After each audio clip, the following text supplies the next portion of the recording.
Bienvenue,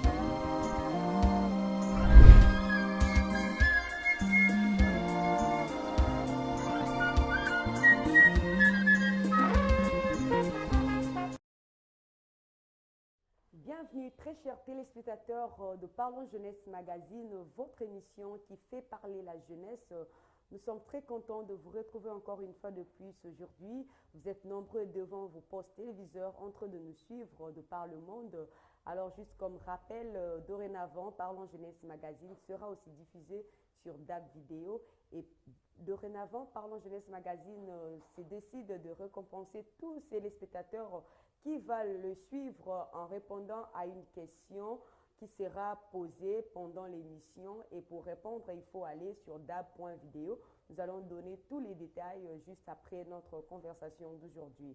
Alors, nous avons sur ce plateau aujourd'hui M. Jules Patrick Omanga, qui est le secrétaire national en charge des questions politiques et administratives du mouvement des réformateurs libéraux, un parti allié qui est dans le FCC, dont le président est Patrick Kakwata, avec qui aujourd'hui nous allons parler de l'avenir de la RDC d'ici 2023. Et vous allez découvrir les sujets que nous allons aborder pendant cet échange. Bienvenue, M. Patrick. Bienvenue, madame. Jules Patrick, c'est vos noms. Alors, vous êtes secrétaire national en charge politique, de questions politiques et administratives au sein du mouvement des réformateurs libéraux. Exact. Alors, nous voulons savoir, selon votre avis, quel avenir qu'a la RDC d'ici 2023? Est-ce qu'il y aura-t-il des élections vraiment comme prévu? Merci d'abord pour l'invitation. Je commence par vous féliciter parce que le cadre est très approprié pour ce genre de mission. Merci. Pour répondre à votre question, je dirais que l'avenir de notre pays est sombre d'ici 2023. Voilà pourquoi nous avons hâte que 2023 arrive pour que nous puissions aller de nouveau aux élections et que le peuple se choisisse de nouveaux dirigeants, car ceux qui sont en place ne sont pas à la hauteur des enjeux de notre pays. Ceux qui sont en place ne sont pas à la hauteur des attentes de notre peuple. Et nous pensons que le peuple congolais a besoin d'aller aux élections et nous demandons pour cela aux autorités en place de mettre tout en œuvre pour qu'il y ait élection en 2023 et nous ne tolérerons aucune prolongation car la souffrance du peuple a atteint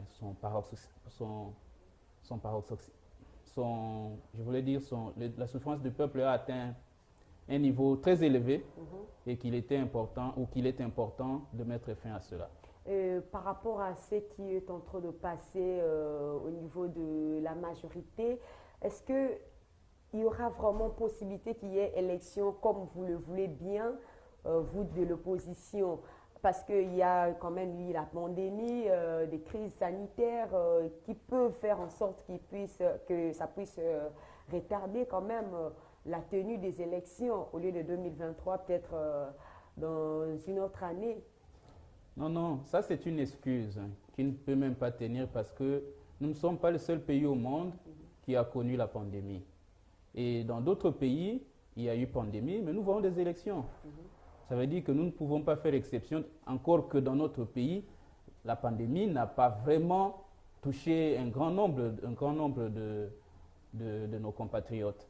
Donc, ça ne peut pas être une raison valable pour repousser les élections. Moi, je pense que si on se sert de la pandémie pour repousser les élections, c'est parce qu'en réalité, le pouvoir en place sait que si nous allons aux élections, ils seront battus et ils veulent gagner du temps. Et pas seulement la pandémie, peut-être qu'ils vont aussi évoquer le fait que le président n'avait pas la majorité absolue à l'Assemblée nationale. C'est ce qui bloquait aussi les choses.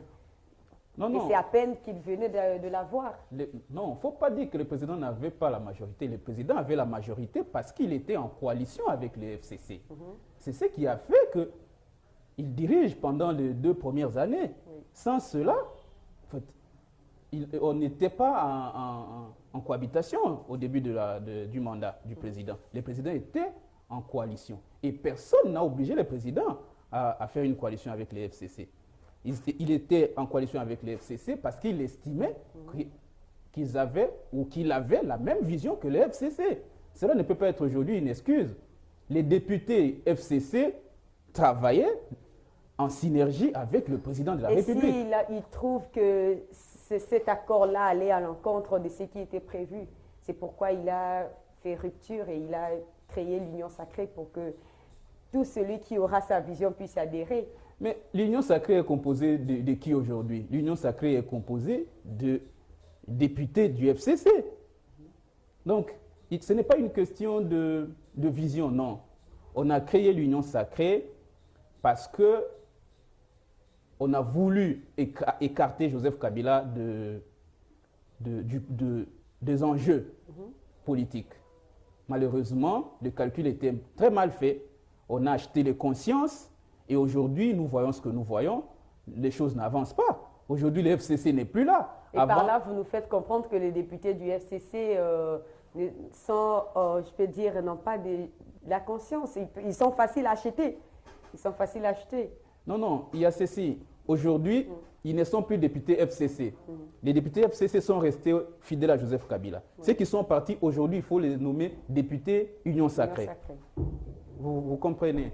Donc, nous qui sommes restés fidèles à Joseph Kabila, nous ne sommes pas achetables, s'il faut dire ça comme ça. Ceux qui sont partis pour l'argent. Ceux qui sont partis pour le poste. Et beaucoup qui n'ont pas eu ce poste et qui sont allés chercher regrettent aujourd'hui. Et beaucoup reviennent aujourd'hui au FCC pour dire non, on s'est trompé. Il n'y avait pas de vision. Au fait, l'Union sacrée a été créée sans vision. Si vous posez la question aujourd'hui aux gens de l'Union sacrée, quelle est la vision de l'Union sacrée? On vous dira c'est la vision du chef. Et quelle est la vision du chef? Personne ne sait vous expliquer la vision du chef. Ils sont partis à l'Union sacrée parce que beaucoup pensaient qu'en adhérant à l'Union sacrée, ils auront de postes. Ils seront au gouvernement. C'est pour ça que vous avez vu à la sortie du gouvernement, il y a eu beaucoup de plaintes de députés Union sacrée. Il y a eu je peux appeler ça une fronde de plus de 250 députés qui disent non, nous ne sommes pas d'accord avec le gouvernement, on ne pourra pas investir le gouvernement. Parce qu'en réalité, ils ne sont pas allés pour une vision, ils sont allés pour le poste. Mais peut-être que le chef aussi a vu qu'ils ont trahi facilement leur mentor et en venant ici, rien ne prouve qu'ils seront aussi fidèles à l'Union sacrée. Je pense que si le chef tire cette leçon, je pense qu'il comprendra qu'il a mal agi en achetant la conscience des députés. Il a mal agi en faisant basculer la majorité par des méthodes peu catholiques. C'est pour ça que vous voyez aujourd'hui, on parle de véhicules, on parle de ceci. Les députés hier, FCC, qui sont devenus Union sacrée aujourd'hui, ont coûté cher à la République, ou continuent à coûter cher à la République. Parce qu'ils sont partis, ou ils ont été achetés, mais ils ne sont pas partis par conviction. Donc le problème, c'est d'abord l'homme politique congolais. Ce n'est pas une question de vision de Joseph Kabila. Non, Joseph Kabila a dirigé ce pays. Il avait une vision qui était claire et nous avons aujourd'hui beaucoup d'avancées par rapport à ce que le pays était avant Joseph Kabila. Depuis que Joseph Kabila est parti, aujourd'hui le pays est ce qu'il est. Le peuple souffre. Le peuple souffre au plus haut point. Je peux vous dire qu'aujourd'hui les Congolais sont unanimes que mieux vaut Kabila que Félix Tshisekedi. C'est ça, même vous-même, vous savez que, je sais que vous ne le direz pas ici, parce que vous êtes censé être neutre, mais à la maison, vous êtes une femme. Vous allez au marché, vous allez acheter de quoi manger pour votre famille. Ce que la vie qui était avant Joseph Kabila et la vie que nous menons aujourd'hui, ça n'a rien de comparable. Joseph Kabila est à 100 fois plus mieux que Félix Tshisekedi. Mais le président Félix Tshisekedi aussi n'a pas une baguette magique avec laquelle elle va faire d'un coup comme ça et tout ça change d'un coup. tu avoir un temps, comme Joseph Kabila aussi avait 18 ans, et pendant ces 18 ans, il a eu à réaliser ce qu'il pouvait. Et lui aussi, peut-être que dans son second mandat, il pourra quand même faire aussi mieux, si Dieu le veut, bien sûr. Au fait, c'est ce paradoxe-là qui m'étonne. Vous comptez 18 ans de Joseph Kabila, mais vous dites que les 2 premières années de Félix Tshisekedi, on ne peut pas les compter. Si on peut le compter, s'il vous plaît, oui. Dans les 18 ans de Joseph Kabila, il y a eu la transition, il y a eu le 1+4, il y a eu beaucoup de choses. Mais nous ne comptons pas. Vous comptez 18 ans pour Kabila. Kabila a commencé comme comme président élu en 2006. Mais malgré son élection en 2006, il a coalisé avec le PALU, il a coalisé avec l'UDEMO. Mais Kabila accepte son mandat, accepte ses échecs et ses réussites. C'est aujourd'hui, malheureusement, qu'on veut montrer que Félix Tshisekedi n'est responsable de rien. Parce qu'il était en coalition avec les FCC, ce n'est pas lui le responsable. Malheureusement, ou ce que je n'arrive pas à comprendre, c'est que les réussites sont pour Félix Tshisekedi. Mais les échecs, c'est pour les autres. Ça, c'est paradoxal. Quand on est chef de l'État, on assume les échecs et les réussites, on assume. Le peuple congolais vote d'abord le président de la République. C'est le seul qui a été qui a été voté par tout le Congolais. Donc, il ne peut pas se cacher derrière la coalition qu'il a eue avec les FCC pour dire qu'il n'a pas travaillé. On ne dit pas qu'il a un bâton magique. En réalité, en fait, ils nous rejoignent aujourd'hui. Parce que quand on leur disait que gérer le pays, gérer le Congo demande du temps, demande beaucoup de sacrifices, ils ne comprenaient pas. Ils étaient plutôt populistes et faisaient croire au peuple qu'une fois au pouvoir, tout va changer. Aujourd'hui, ils sont au pouvoir, ils sont incapables de faire de moindres gestes en faveur du peuple, alors qu'eux-mêmes s'enrichissent. Vous voyez, on va peut-être arriver, voilà, je ne sais pas. Ouais, nous allons y arriver au dossier 500 Jeeps qui ont été supposés un don. De l'autre côté aussi, c'était du crédit pour les députés nationaux au sein du Parlement.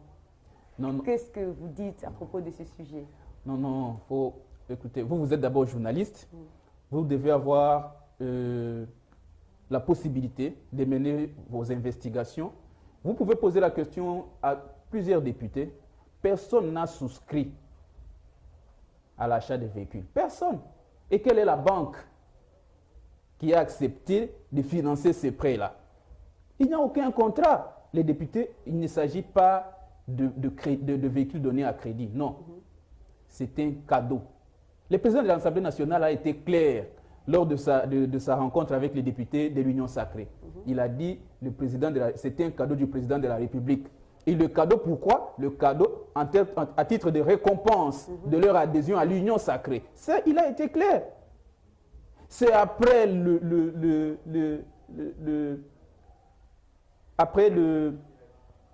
scandale que cela a créé, alors ils ont cherché à maquiller cela pour donner à cette corruption à ciel ouvert. Mais les ministres reçoivent des fois aussi des cadeaux de Jeep par le président. Et quand ça arrive pour les députés, pourquoi ça crée problème?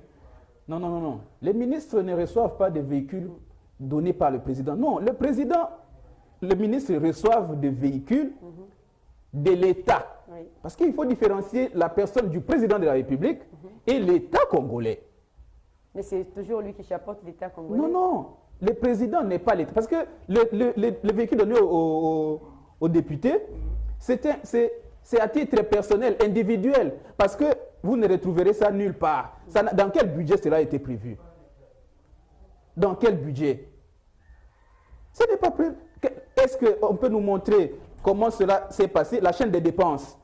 Comment cela où se trouve le marché passé entre l'État congolais et les concessionnaires? Il n'y en a pas. Il n'y a pas de marché. C'est pour ça que nous disons d'ailleurs que si l'IGF était crédible, c'est le moment de nous prouver en menant des enquêtes et expliquer au peuple congolais comment un individu peut avoir le moyen d'acheter au moins 500 véhicules qui coûtent au-delà de 40 000 $. C'est inadmissible. Parce que jusque-là, si les véhicules, comme ils le disent, c'est à crédit, c'est le bureau de l'Assemblée qui prend l'engagement. Et nous devons voir comment cela s'est passé. Le marché s'est passé comment? Parce que c'est beaucoup d'argent, ça ne peut pas être un marché de gré à gré. Donc, tout est flou en réalité. D'ailleurs, moi, je pense qu'en voulant plus se justifier, il se cloue davantage. Est-ce que vous avez mené des démarches pour saisir l'IGF à propos de ce dossier? On n'a pas besoin de... En fait, l'IGF est censé... En quelque sorte, interpeller. Peut-être que l'IGF est censé... qu'il a oublié. La clameur publique déjà, la clameur publique déjà suscitée par ces véhicules, je ne pense pas qu'ils ont des oreilles bouchées. Non, ils n'ont pas d'oreilles bouchées. Simplement, ils sont partisans. C'est pour ça que nous disons que tout le rapport qu'ils ont donné jusque-là n'était que de rapports politiques pour écarter de potentiels candidats, mais ça n'a rien de républicain dans ce qu'ils font.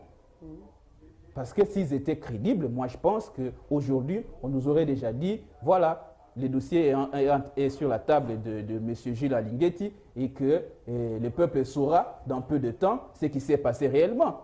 Parce que s'il y a un marché, il faut qu'on sache quand est-ce que le marché a eu lieu, quand est-ce que l'appel d'offres a eu lieu. Tout ça, on ne sait pas. Voilà, nous allons bientôt suivre la remise de ces jeeps-là aux députés. Nous allons savoir ça sera quoi la suite avec l'IGF, s'il va poursuivre le dossier pour découvrir la vraie version des faits. Ça, nous allons le découvrir. Alors, nous allons parler du séjour du président de la République à l'est du pays. Il a réalisé sa promesse quand même, parce que ça s'est dit qu'il promet, mais il ne réalise jamais. Mais au moins, cette fois-ci, il a réalisé sa promesse d'aller rester à Goma et au Nord Kivu pendant quelques temps. Et il a essayé de sillonner certaines villes pour voir l'évolution. Et il a trouvé aussi déjà des magouilles au niveau des FARDC. Il y a 3 militaires des FARDC qui ont été arrêtés suite aux magouilles. Qu'est-ce que vous pouvez dire? Écoutez, déjà, nous faisons une opposition républicaine. Ce qu'il y a de bien, nous acclamons. Et c'était notre souhait que le chef puisse se rendre à l'Est. Il est à l'Est, nous les félicitons pour cela. Et nous souhaitons que sa présence à l'Est puisse apporter des solutions directes à la souffrance de notre peuple. Nous souhaitons que sa présence à l'Est puisse mettre fin aux tueries, mais que sa présence à l'Est ne soit pas un simple tourisme. Que sa présence à l'Est ne soit pas parce qu'il a promis de rester à l'Est et qu'il est parti là-bas. Non, il faut que sa présence là-bas apporte des solutions aux problèmes qui se posent à l'Est de notre pays. Ça, c'est un. De deux, je pense que c'est irresponsable de la part d'un président de la République de s'en prendre publiquement à son armée.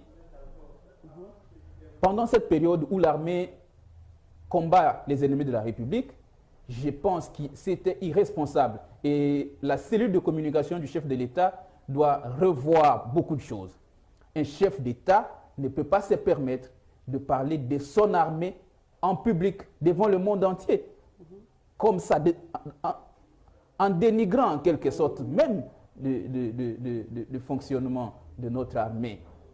Ça sont des secrets d'État que le chef de l'État ne peut pas se permettre de divulguer comme ça. Il s'est même permis de s'attaquer au Sénat. S'il vous plaît. Comprenez que cette zone, c'est une zone sensible actuellement. Alors, quand il voit quelque chose qui ne marche pas pour l'intérêt de la population, il doit directement interpeller pour que ça s'arrête. Ce que nous attendons de lui, parce qu'en fait, il oublie une chose, ou n'oublions pas une chose. Le commandant suprême, c'est le chef de l'État. C'est-à-dire que quand il décrit des choses comme ça, ça dit que lui-même est responsable, parce que c'est lui le commandant suprême. Nous, ce que nous attendons de lui, c'est des actions concrètes. Le peuple veut voir que ces gens qu'il a qualifiés de mafieux sont mis hors état de nuire. Mais on n'a pas besoin de simples déclarations et puis après les choses continuent comme avant. Le problème avec le chef, c'est qu'il fait beaucoup de déclarations. Mais les actions ne suivent pas. Nous voulons des actions. L'heure de parole est dépassée. Je pense que... Mais ce sont de ces actions-là qu'il est en train de faire maintenant. Ce sont ces actions-là. Mais vous voulez qu'il fasse quelle action encore? Non, attention, il y a ce qu'il fait aujourd'hui ou ce qu'il a fait, moi j'appelle ça du populisme. Comment? C'est du populisme parce qu'il le fait pour plaire à la population. C'est juste le chef a dit, mais qu'est-ce qui s'est fait pour mettre fin à cela? Quelles sont les décisions qui ont été prises? Quelles sont les personnes interpellées? Vous comprenez? Tout ça, on ne sait pas. On s'est limité à une déclaration. Comme quoi, il y a de la mafia. Mais les responsables, parce que si le chef déclare, ça veut dire qu'il connaît les responsables de cette mafia. Mais où sont-ils inquiétés? Ils ont été cités et arrêtés immédiatement. À ma connaissance, je ne sais pas encore s'il y a un procès qui se tient dans ce pays contre des personnes qui auraient organisé une sorte de mafia. Non, je sais que les personnes qui ont été interpellées, ce sont des personnes qui ont augmenté l'effectif des militaires pour bouffer leur solde. C'est ces gens-là qui sont inquiétés. Mais ceux qui ont constitué cette mafia, parce que quand je comprends mafia, c'est beaucoup de choses en réalité, avec des ventes d'armes et tout ça, beaucoup de choses. Je ne le vois pas. Donc vous ne croyez pas à ça? Non, mais je ne veux pas, ne me demandez pas de croire, je veux avoir de preuves. Preuves qu'il y a eu mafia réellement. Oui, il faut, parce que si le chef le dit, ça veut dire qu'il a suffisamment de preuves. Parce que c'est la personne, il est censé être mieux informé que nous tous. Donc quand il dit des choses comme ça, il a des preuves et déjà il a pris des dispositions pour que ces gens soient interpellés. Pour que cette mafia soit mise hors état de nuire. Mais s'il ne se limite qu'à déclarer des choses et les actions ne suivent pas, moi je pense que c'est du populisme, juste pour plaire aux gens, pour plaire à ces fanatiques. Mais quand on est déjà chef de l'État, on s'est départi de fanatiques et de tout ça parce que là, on agit en père de la nation et sa parole est lourde de conséquences. Il ne peut plus se permettre de dire des choses qu'il ne saura pas. Ok, nous allons aborder la situation qui s'est passée à Goma. Les habitants de Goma, la population de Goma est dans une situation désastreuse. Nous avons vu la présence du président de la République, le Premier ministre et quelques individus aussi, quelques associations qui sont descendus sur place pour apporter leur aide à la population du Goma. Mais du côté du FCC, nous n'avons vu aucune personne qui s'est tenue comme ça de bonne volonté pour apporter vous dites que vous êtes patriotique. Suite à ce qui se passait, il y a quand même des associations qui y vont pour apporter leur aide. Mais de votre côté du FCC, nous n'avons vu aucun, même les anciens ministres, les anciens premiers ministres, de faire quand même un geste de charité pour la population de Goma. Non, écoutez, déjà, je vais permettre, il faut que nos téléspectateurs comprennent. Il y a une chose, c'est l'État qui est responsable du bien-être de la population. C'est l'État. Aujourd'hui, le FCC n'est plus aux affaires. Ne demandez pas au FCC d'aller faire des choses à la place du gouvernement. Non, pas faire les choses à la place du gouvernement. Vous avez mal compris. Le gouvernement a son rôle, mais le FCC aussi, en tant que patriote congolais. Je reviens. Oui. Si vous voyez aujourd'hui les individus aller à la rescousse de notre peuple, c'est parce que l'État a failli. C'est parce que l'État, le gouvernement, n'était pas en mesure de prendre en charge toute la population. C'est pour cela que vous avez vu, vous avez vu, si vous n'avez pas vu, je vous informe que Maman Olive Lembe, avec Initiative Plus, était à Goma et ils ont, parce que vous avez parlé du FCC, et ils ont apporté de l'aide à notre population. Le problème... Mais ça s'est fait juste récemment. Non, mais... Peut-être après interpellation, peut-être. Non. Au fait, nous n'avons pas... On ne savait pas que la catastrophe allait arriver. Il fallait du temps. Et nous au fait, vous devez comprendre une chose. Nous sommes respectueux des institutions. C'est pour ça que je vous ai dit, nous faisons une opposition républicaine. Nous laissons d'abord à l'État de faire sa part. C'est parce que malgré l'intervention de l'État, nous nous sommes rendus compte que le peuple continuait à souffrir. C'est pour cela que Maman Olive a décidé d'aller au chevet de ces gens. Je vais vous dire une chose. Nous n'avons pas suffisamment d'argent pour nous substituer à l'État. Tout ce que peut-être Maman Olive peut faire, c'est parfois demander de l'aide à ses partenaires. Oui. Et cela demande du temps. C'est pour ça que notre intervention ne peut venir qu'après. Parce que ce n'est pas de l'argent que nous avons. Nous, quand on a géré ce pays, on n'a pas volé. Avant, vous aviez, mais maintenant, vous n'avez pas. Non. Quand on gérait le pays, oui, on se servait, en fait, comme État, comme gouvernement, oui, je veux dire, on intervenait. Ça, c'est l'État qui intervenait. Parce que nous étions suffisamment responsables pour qu'à chaque fois que notre peuple en avait besoin, l'État disposait de moyens. Mais maintenant, nous ne sommes plus au pouvoir. Nous ne gérons plus l'État. Nous ne gérons plus le pays.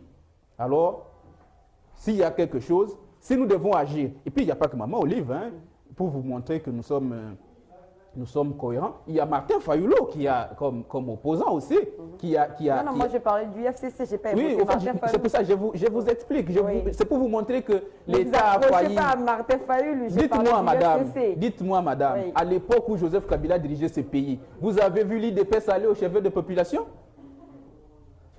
Dites-moi, dans ce pays, vous avez déjà entendu. Je ne peux pas répondre à la question. Voilà, c'est moi qui l'UDPS n'a jamais, à l'époque de Joseph Kabila, allé au chevet de populations qui étaient en souffrance. Non. Peut-être qu'il les faisait, mais ce n'était pas médiatisé. Non. Mais ils tiennent même leurs parlements debout sont médiatisés. À plus forte raison, une action de grande envergure. Non, ils ne l'ont jamais fait. Parce que l'État, à l'époque de Joseph Kabila, était responsable et qu'on prenait en charge les catastrophes, on prenait en charge les situations humanitaires. On n'avait pas besoin de faire recours à Martin Fayulu, on n'avait pas besoin de faire recours à Maman Olive Lébé. Donnez-nous l'exemple d'une catastrophe qui s'est passée. S'il vous plaît, j'ai vu aussi la fondation Denise Niakeru. C'est parce que l'État ne réussit pas à faire son travail. Vous avez évoqué Maman Olive pour FCC. Quand Denise Niakeru fait aussi une action, c'est dans le compte de l'UDPS parce que c'est la femme du président.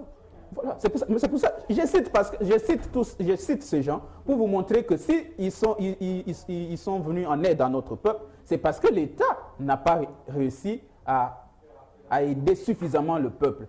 On donnait aux gens, parce qu'il y a ce qu'on nous montre à la télé et la réalité. Notre fédéral, par exemple, du Nord Kivu, nous a envoyé des images. Vous voyez, on donne à quelqu'un un gobelet de Madessou et c'était ça l'aide du gouvernement. Rien du tout. Et pourtant, on a mené 6, 7, 10 ministres pour rien. Mais peut-être que c'était juste une première fois. Ça va continuer. À chaque fois, ils vont toujours repasser là-bas pour... Madame, je vais vous étonner. Ça me fait mal au cœur de vous dire que l'État rwandais a mieux pris en charge nos compatriotes que notre propre État. En fait, les Congolais qui sont allés au Rwanda ont été mieux traités que les Congolais qui sont allés dans d'autres villes du pays. Vous imaginez ça? Ça me fait mal de voir que le Rwanda peut mieux prendre en charge nos compatriotes que notre propre État. C'est grave. Mais ce n'est pas les moyens qui manquent dans ces pays. Parce que si les moyens manquaient, on ne pouvait pas acheter des véhicules. On préfère acheter des véhicules pour acheter une majorité parlementaire que aider le peuple en souffrance. Ça, c'est grave. Et donc le président de la République à comprendre qu'il a lamentablement échoué. Et que moi, personnellement, à sa place, j'aurais déjà démissionné.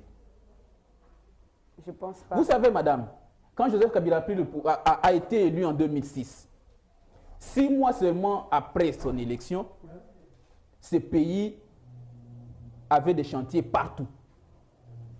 Partout. à Kinshasa, à l'intérieur du pays. On avait des chantiers par. Aujourd'hui, Félix Tshisekedi est au pouvoir. Il n'y a aucun grand chantier dans ce pays. Rien. Les fonctionnaires, pas de salaire. Pas de salaire. Les enseignants, grève sur grève. Rien du tout. Mais quand même, il y va petit à petit parce qu'il a ajouté quelque chose à l'armée et aussi, oui, à l'armée, mais il y va petit à petit, bien que les médecins aussi ont évoqué, ils sont maintenant en grève, mais il doit aller petit à petit. Vous Madame, comprenez? Petit à petit. Quand vous dites on a ajouté quelque chose aux policiers, c'est quoi? C'est combien? Moi, je vais vous dire, madame, quelqu'un qui recevait à l'époque de Joseph Kabila 100 000 francs, c'était, en termes de dollars, ça valait combien? Et aujourd'hui, quand la même personne reçoit 120 000, ça vaut combien? Ça vaut rien.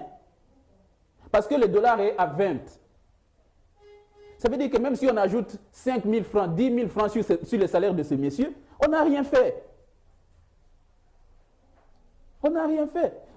Avant, quand vous avez 200 000, 300 000 francs, c'était beaucoup d'argent. Aujourd'hui, vous avez 200 000 ou 300 000 francs, vous n'avez que 100 dollars. Votre maison coûte combien? Le loyer se paye ici en dollars. Mais il ne fait rien. On a dit la seule action, c'était la gratuité de l'enseignement. Mais vous avez vu ce que cela a créé. Cette année, nos enfants n'ont pas bien étudié. Ils n'ont pas bien étudié à cause du coronavirus. Non. C'est pas à cause de la gratuité. Non, madame, ne dites pas ça. Les écoles n'arrivaient pas à fonctionner. Il n'y avait pas de fonctionnement des écoles. Les parents ont dû suppléer à cela pour permettre à leurs enfants d'étudier. Les autres ont enlevé leurs enfants des écoles publiques pour les amener dans les écoles privées. Parce que l'État était incapable. On a fait quelque chose sans planifier. Mais parce qu'en réalité, il fallait faire quelque chose, ils ont fait, toujours avec l'idéologie populiste, ils ont fait ça pour montrer à la population que voilà, on maîtrise la situation. Mais voilà les conséquences. On ne gère pas l'État avec des états d'âme. Non. Ça veut dire quoi avec des états d'âme? Mais madame, vous savez que vous n'avez pas de moyens pour prendre en charge le fonctionnement régulier de toutes les écoles de la République. Mais vous savez, vous dites aussi, si aujourd'hui nous déclarons que l'éducation ou l'enseignement primaire et secondaire devient gratuit, on va nous applaudir. Ok, on se lance dedans, mais on sait qu'on va échouer. Mais il y avait quand même l'aide de la Banque mondiale et c'est juste les gens qui géraient cette gratuité qui ont mal géré. Madame, c'est pas la faute du président. Non. C'est pour ça que moi ça m'étonne parce que on a toujours tendance à dédouaner le président de tout.